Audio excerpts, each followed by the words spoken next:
నమస్కారం ఘంటారావానికి స్వాగతం. ముందుగా ప్రధాన అంశాలు.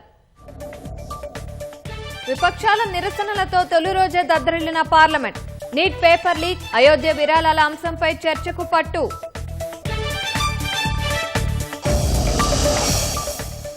ఉద్రిక్తతల నడుమ జేపీ నడ్డాను కలిసిన కాక్రోచ్ పార్టీ ప్రతినిధులు. 3 డిమాండ్లతో కూడిన లేఖను కేంద్ర మంత్రికి ఇచ్చిన సీజేపీ. అయోధ్య విరాళాల చోరీపై సమగ్ర దర్యాప్తు జరగాలి. రాజకీయాలు చేయొద్దని పార్టీలకు సుప్రీంకోర్టు సూచన.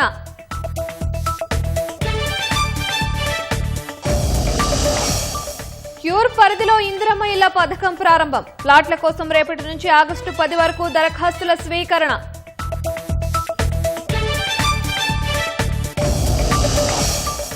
బహదూర్గూడ భూముల పిటిషన్లపై హైకోర్టులో విచారణ. 28 ఎకరాల్లో ఎలాంటి చర్యలు చేపట్టొద్దని ఆదేశం.